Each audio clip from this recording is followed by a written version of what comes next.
got very impatient. I asked some of my colleagues this question, and a colleague of mine said, waiting for a new gadget. When he knows that he's about to get a new gadget the following day, or someone is about to bless him, he never sleeps. He's just waiting. He's almost biting off his fingers. Another colleague said traffic. And for him it's interesting because whenever they encounter a traffic situation, the first thing that they do is that they check the rear view mirror so that they are anxiously hoping that no matatu will begin overlapping, because once the first matatu starts, that's the beginning of the end. You know how that turns out. You know, they create like 6 lanes in a 1-lane street, and then they go and block, and that's the beginning of the end. Another one said the traffic light timer, when it counts down to 1. How many of us get impatient when it's counting down? Let's be honest, okay? And then, have you ever been in a supermarket and you queue at the less than 5 items queue? And you stay there for like 30 minutes. Okay, let's leave that for another time. And then for those of us who work in these big companies, you make us very impatient with your customer care. Because whenever you call customer care, then you're told to press 1 for, it starts with, press 1 for English, 2 for Swahili. And then press 1 for service number 1, then 2 for service number 2, number 3 like that, number 4. And then at the end they tell you press 0 for, if you want to talk to the customer care representative. Then they keep you waiting. Okay. Okay. By the way, I'm not pointing fingers here, so please don't make any assumptions. You know, we live in a world that almost every situation you encounter gets you impatient. From the time we wake up in the morning, the first thing that we do, let's be honest, is we turn on our smartphones, our Twitter to check out what will happen, especially if you miss the England and Italy match. And you want to find out, you know, just in case, who won. We turn on our WhatsApp feed just to find out what are our friends, what are the groups that we are in, and what are they talking about. Because we are so impatient to find out what we missed out on. We quickly shower, change into our clothes, and in fact, you put milk and water in the microwave because you want chap tea. Or you take instant coffee. You just boil water with your kettle, and then you take instant coffee. And this is to wake you up while you're watching morning news, so that you have first-hand information. Am I talking to somebody? And then we dash out of the house in a hurry like the world is ending. Because we want to beat traffic before the rest of Kenya comes onto the road. Not knowing that you are the rest of Kenya. Okay? Those of us who are taking the matatu, you know very well that you will go to the stage and you will wait for a certain matatu that you know, this one will not follow the jam. Itapita vichorochoro, you know, so that you can be able to get to your office in time before 8 a.m. You know, the other thing is that those of us who are driving, we make it a point of overtaking every other car that is ahead of us. Yes. And you're not moving in, there's traffic, but just because there's like a space ahead of this car on this lane, you move there, then you move there, then you move there, and people just do that on the highway.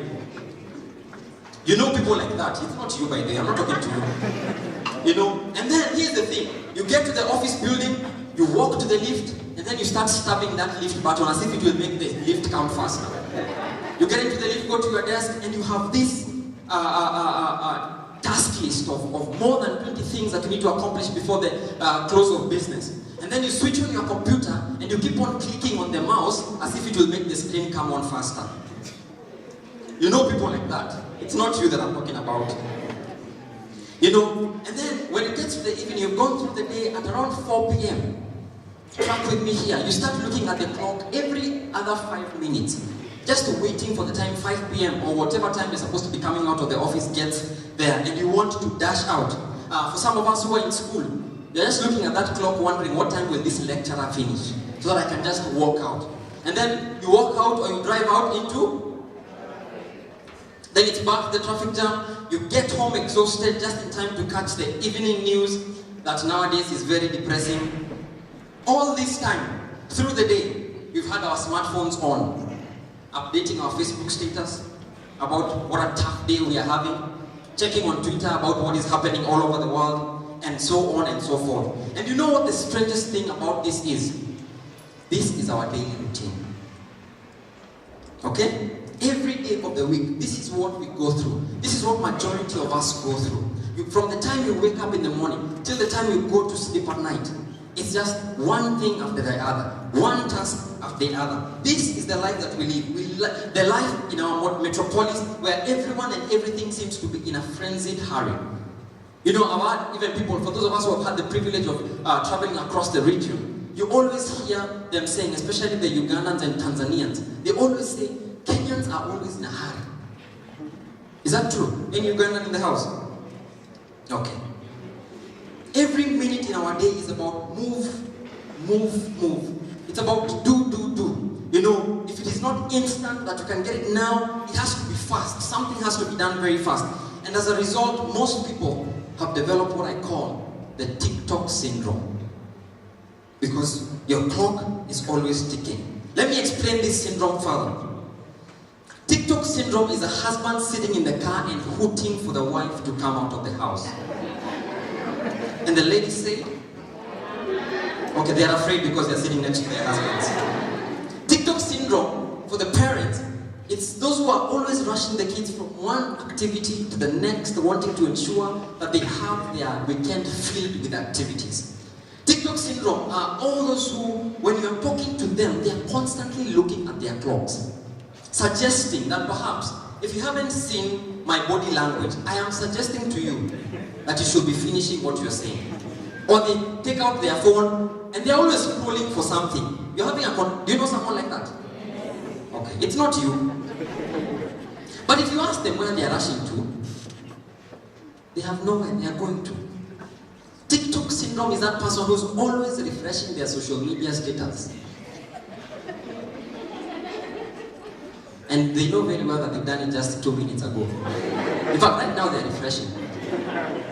Okay? TikTok syndrome is that driver who's always chronically overtaking. The one I was explaining here. Always anxious to pass the car ahead, even if they are not really going anywhere. Many of us live our lives at a breakneck pace, always rushing from one thing to the next. But you know, here's the thing, it's understandable. I understand why we have to rush.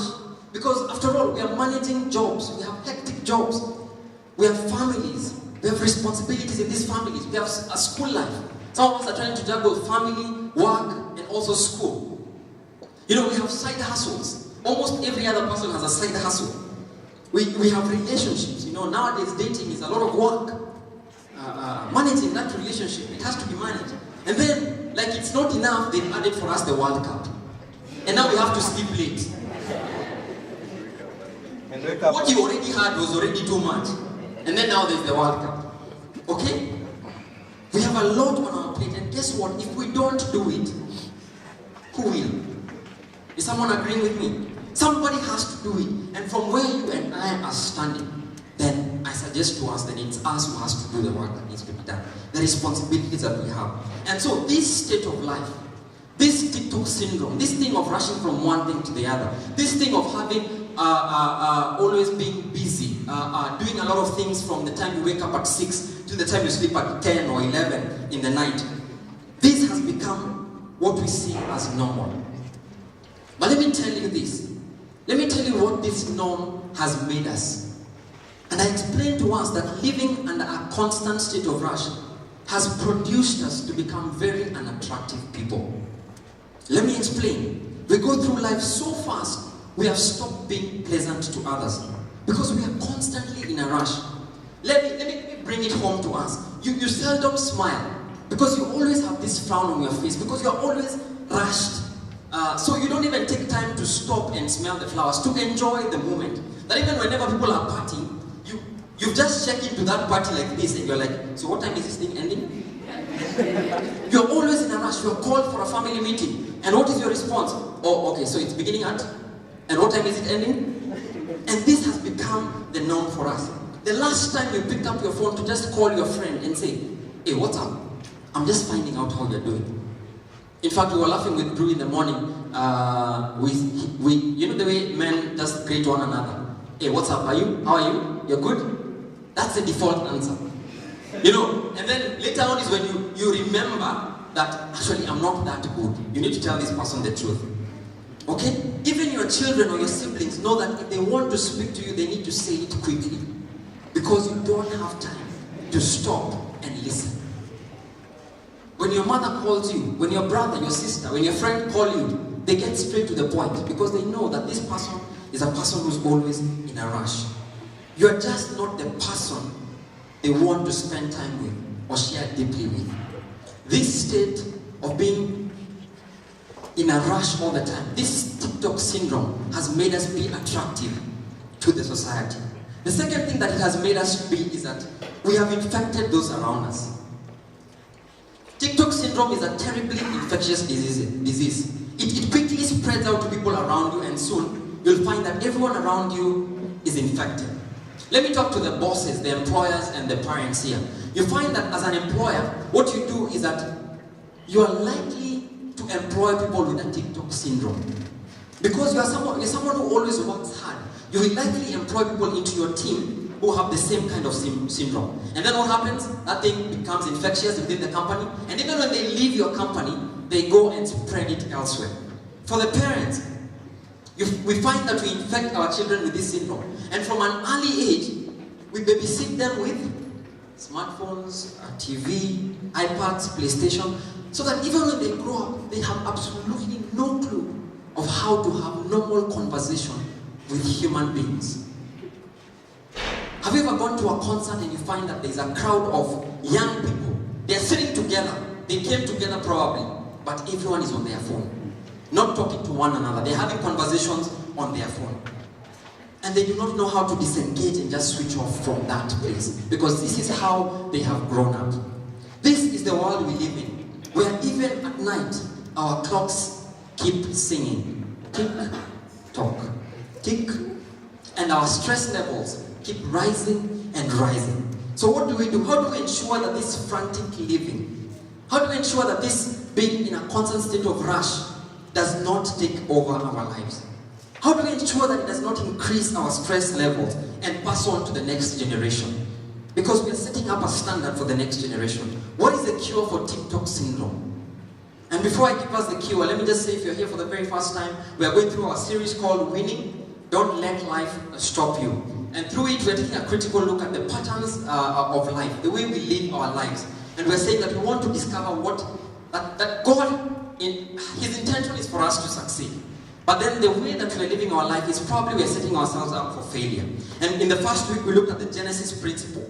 And we began by saying, that we need to separate all the chaos and organize. We say that right now we are living in a chaotic world. And you need to separate all the chaos. You need to be able to prioritize things, tasks in your life, responsibilities in your life, and put them in order.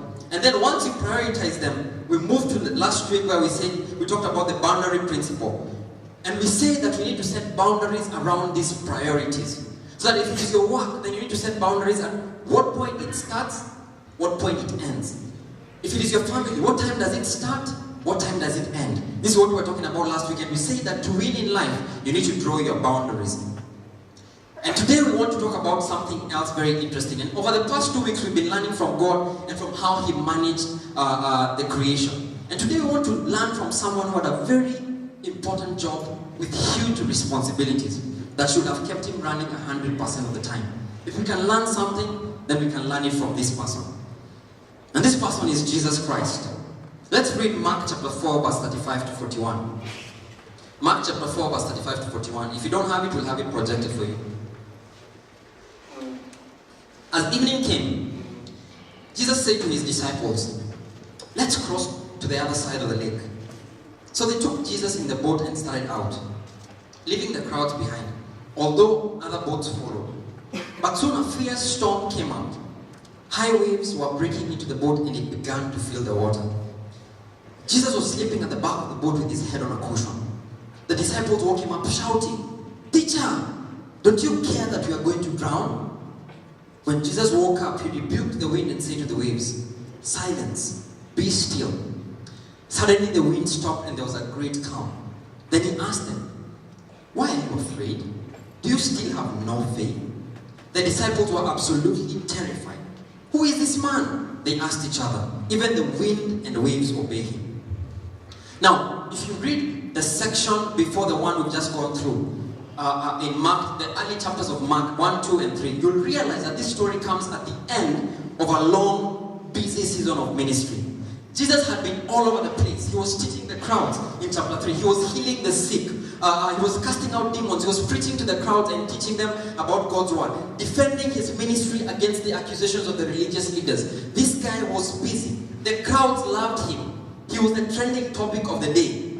Everywhere he went, he was so busy that even his family in Mark chapter 3 verse 21 said that this guy has lost his mind because of the work and the responsibilities that he had. And who could blame him? Jesus Christ, when he came onto earth, he knew that he had a huge vision and purpose. Jesus had come to start a revolutionary, world-changing movement that will transform all of the world forever, not just for a couple of years. And he had to select and train leaders who will take over from him and continue with this great movement. The whole of humanity depended on Jesus doing his job the right way. The fact that we are here is because Jesus was able to do what he did back then. And guess what? He only had 3 years to do what he needed to do. 3 years.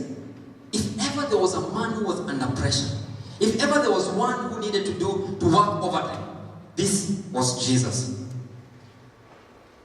I suggest to you that if you had the responsibility to change the world, if you had the responsibility to change the world in your sector of society, then you'll be running more frantically than you are today. So it's interesting that in the middle of all this important activity, in the middle of all this demand of his time, Jesus Christ talks to the disciples and he tells them, let's go over to the other side. I find that very interesting, that when you read the early verses of chapter 3, he's actually talking to the multitudes. And he tells the disciples, let's go over to the other side. You need to understand a few things. Jesus did not stop teaching the crowds because there was nothing else to teach. He didn't. He wasn't saying there's no more work to do. He wasn't saying that there are no more sick people to heal. He wasn't saying that there were no more demons to cast out or no more people to teach about God.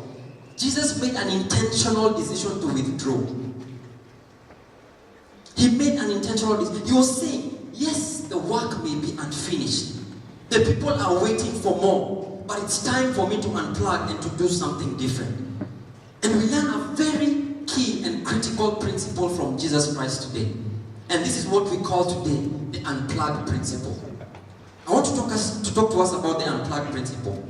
There were crowds following Jesus constantly. People always called on him. There were even others who were asking him to come to their houses because there were sick people who were not able to come out. The ministry was not over. But Jesus chooses to withdraw, to disengage and leave and cross over to the other side. And so he leaves his work even though it is unfinished. He leaves the crowd even though they will ask for more, without guilt, even though he knew he could continue teaching and healing them. Jesus understood that for him to succeed in his mission, he had to unplug when the time came. The one lesson that we should apply in our lives beginning today is this. Is that for you to win in life, know when to unplug. For you to win in life, know when to unplug. Like Jesus, many of us have huge responsibilities to take care of. It can be work, it can be school, maybe you're running even a company, or even your family, or you just have very many hassles. And as a result, we are running from one task to the other. We are constantly looking at our clocks, wondering how I will finish the task that I'm doing so that I can jump on to the next. And yet the secret to winning is to know when to unplug. Not because the work is finished, but because the time allocated to it is over. That's the secret to winning. We need to learn to say no, that this can wait until tomorrow. We need to learn to know when to say stop, so that you can move on to the next thing. Like Jesus, we need to learn to unplug. To win in life, you need to know when to unplug.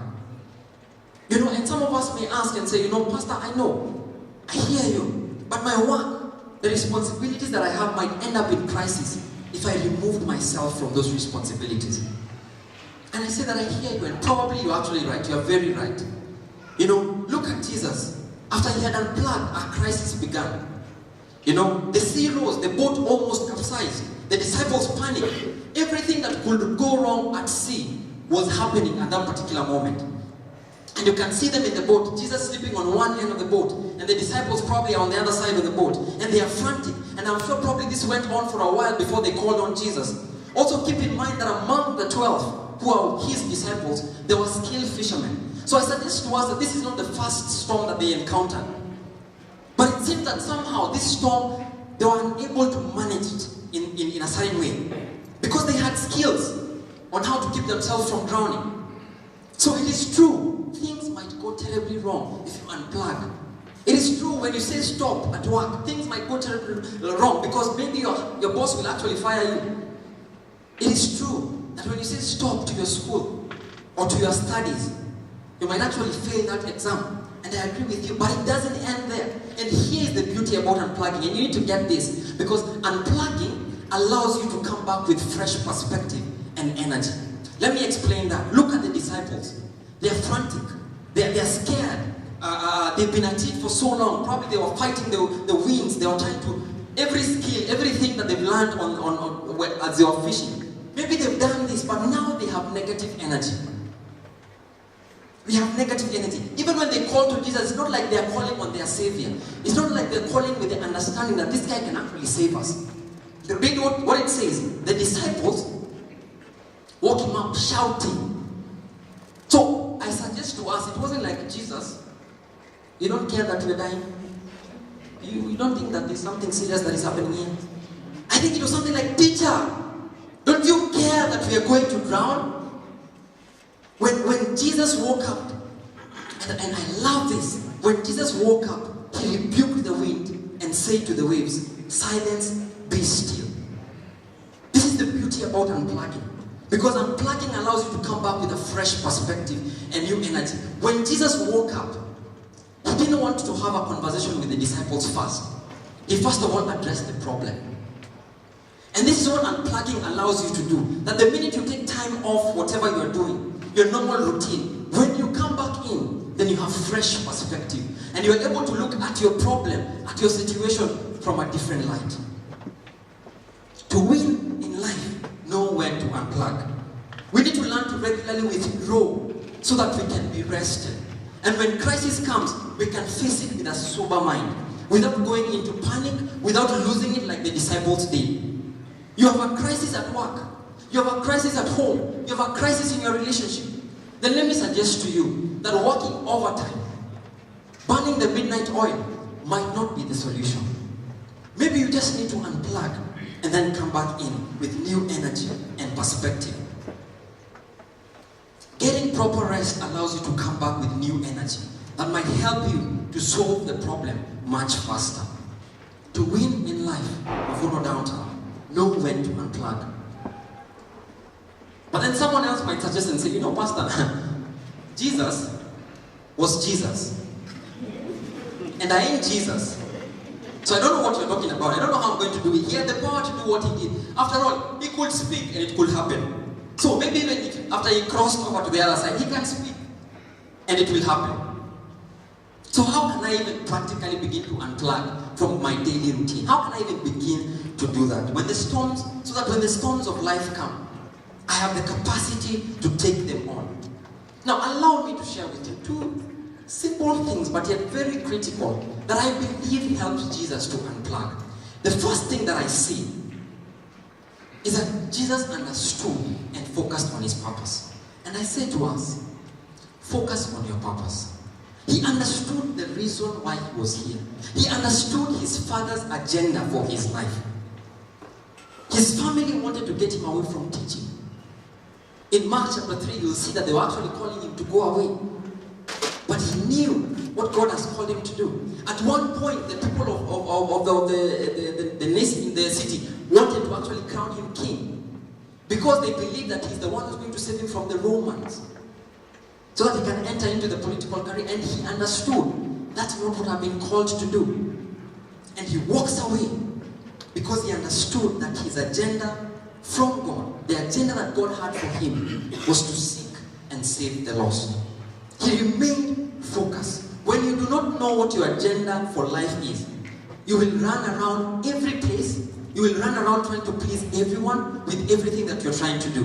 When you know what your purpose in life is and you remain focused on it, then it will be easier for you to unplug without feeling guilty. Some of us, the reason why it's so hard for us to unplug from our daily routine is because we have this guilt feeling that, you know what, somehow, if I don't keep on doing it, I might not succeed the way I want to succeed. But when you understand what God has called you to do, when you begin to understand the agenda that God has for your life, then it's very easy for you to unplug and know when to say stop. Your mission becomes the standard to measure the requests and obligations that are placed on you. It's easier for you to say no because then your mission, your purpose becomes the standard. It becomes the standard for you to know which requests to take and which ones not to. You will not find it very difficult to say no. You will not fear to miss an opportunity. You will not fear to offend people because then you know what God has called you to do. Because you understand your agenda in life. You know exactly what to do, when to do, and even how to do it. And therefore, it is easy for you to unplug. The second thing that I see from Jesus Christ is that he focused on God. He focused on his Father in heaven. You know, as a pastor, I feel a great relief, a great sense of relief as I see Jesus walking away at the end of the day. You know, it allows me to realize, there's a song that we used to sing back in Sunday school. He's got the whole world in his hands. Okay, how many of us went to Sunday school? Okay. But there's that song that he's got the whole world in his hand. Was that a Sunday school rhyme? Okay. And for me, that's an important truth. Because it keeps reminding me that God has the whole world in his hand. So long as we think that we've got the whole world in our hands, or even just a little bit of it, then I suggest to us, we will dare not let go. The minute you feel like, you know what, I need to hold on to my life, I need to keep on doing what I'm doing. The minute you know that you are the one who's in control, or you believe that you're the one who's in control, then it will be hard for you to let go. And it could crash and break. Mavuno downtown, there's only one God, and none of us is him. Focus on him. And live your life with open hands. Because when you live your life with open hands, then you catch what you can. You do what you can do. You know what?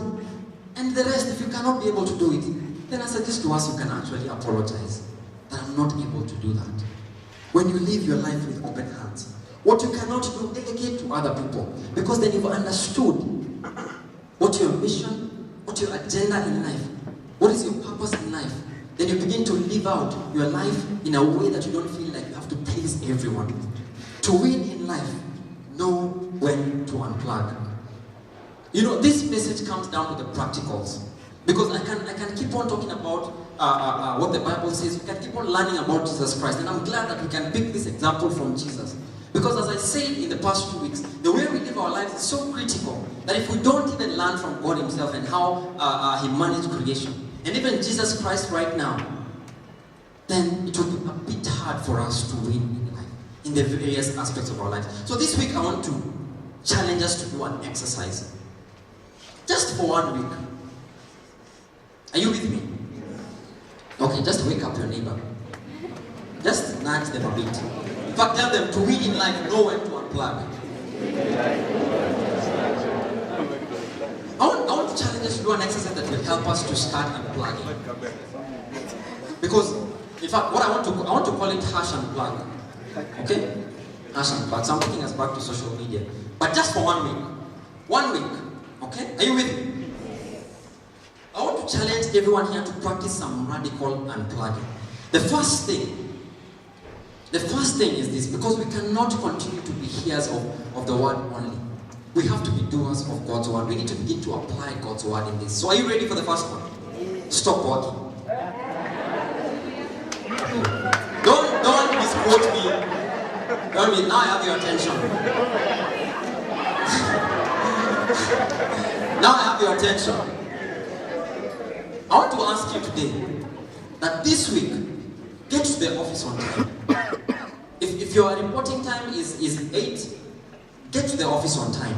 If you have a lot of work to do, shorten your lunch break or whatever breaks you guys have, shorten your breaks. Eat something. I'm not saying that you don't eat something. But then shorten your lunch break so that you can work over lunch. But then if you are supposed to leave the office at 5, I want to challenge you to shut down your computer, stand up and leave.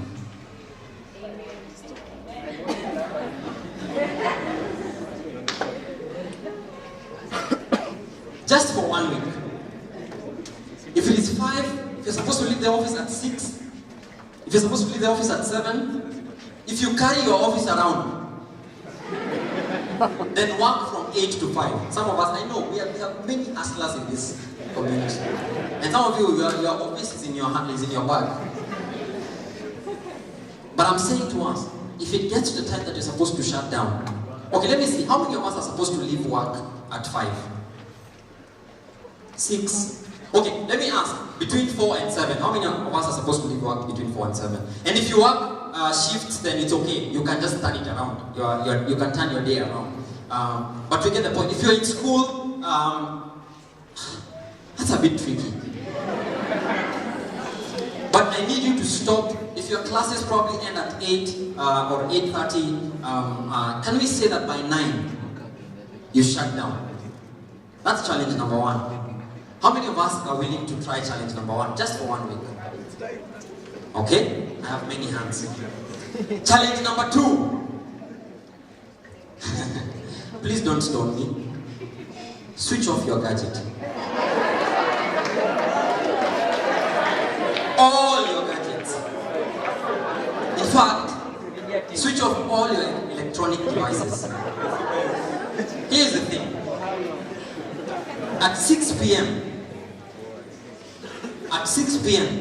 and let me use 6 p.m. as a reference point. Don't push it. I'm using 6 p.m.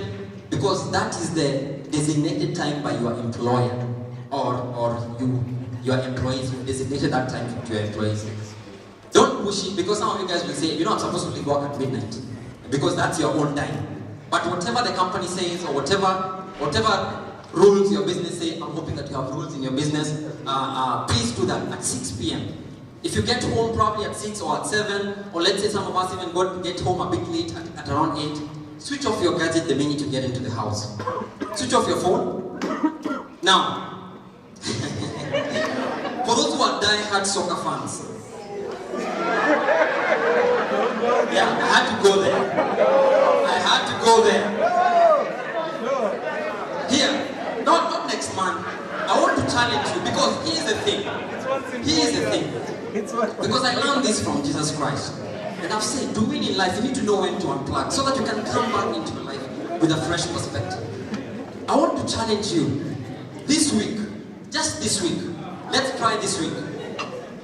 I want you to choose 3 games that you have to watch. 3 games that, Yani, if I don't watch this one, I'll die. 3 games. Are you with me? 3 games. No, not per day. 3 games from tonight till Sunday morning. 3 games. Let's work together. 3 games that you can watch. I'll give you that concession because I know that our hearts are hardened. God needs to work on our hearts. So I don't want you to lie if I tell you that you don't have to watch TV. But I want to ask you this. Switch off your TV. Don't even switch on your TV. For those of us who really have to watch soccer, please switch on your soccer. I'm not giving any concession for those who love soap operas. That one, let me just say it. You can do without that. World Cup comes once in 4 years, so you can do without the soap operas. Here's the thing I want to tell you. Switch off your TV. Don't switch it on. Don't even watch news. If you work in the media companies, Larry, if you're here, I'm very sorry. But let me just say, don't even watch news. You won't die. Yes. Okay. Yes? No, don't go to your neighbor's house to watch TV. Okay?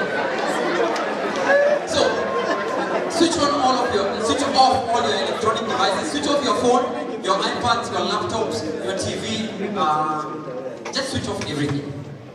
Well, the other gadgets like fridge, microwave, no, have them on. Okay?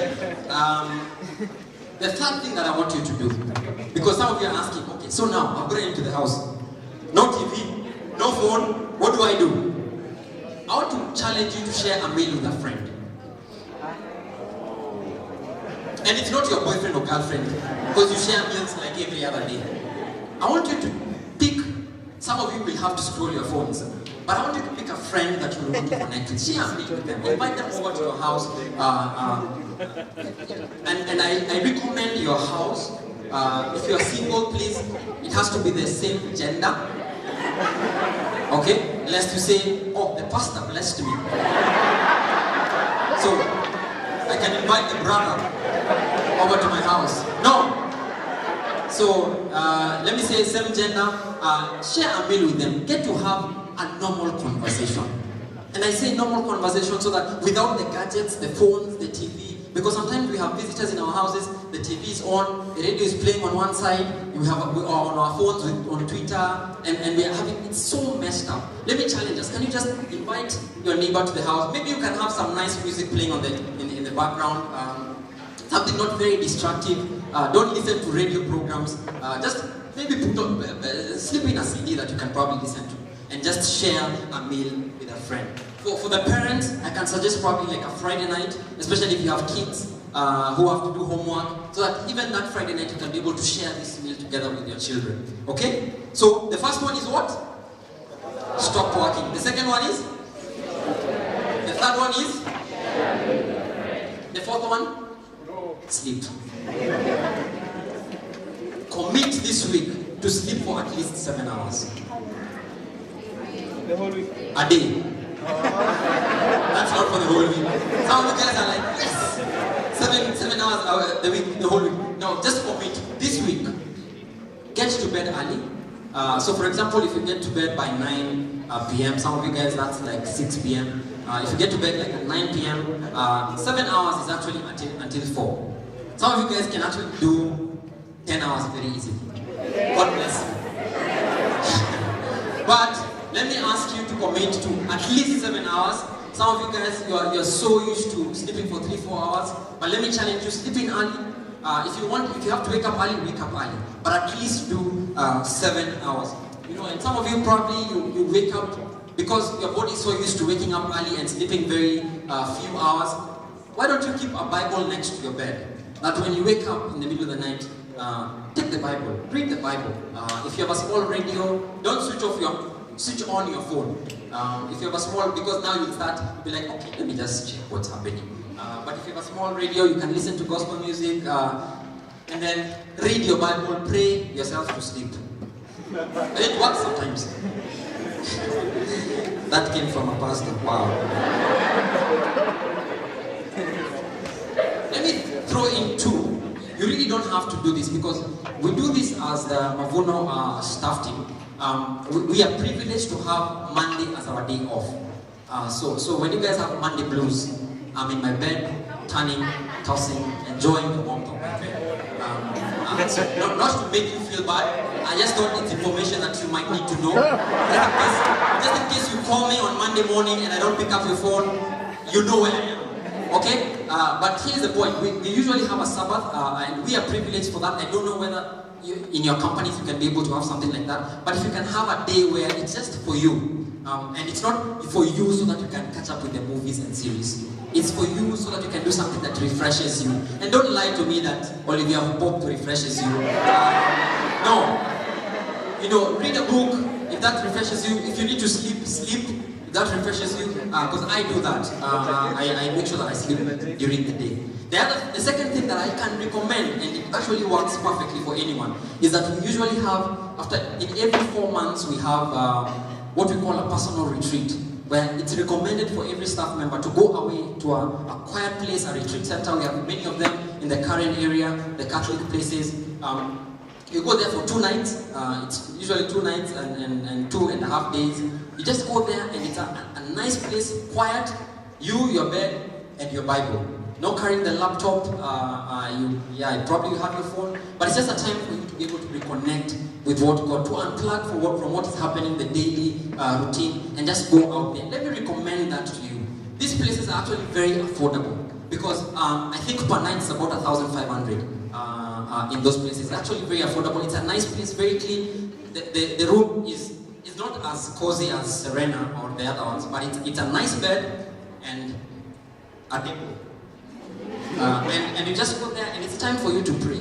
Disconnect from that, even from your family. It's good for you to take time out so that you can be able to reconnect with what God is trying to tell you. Because in the midst of all this noise, sometimes we get drowned with what is happening around that. We don't even get to hear what God is saying to us. So let me suggest that to you.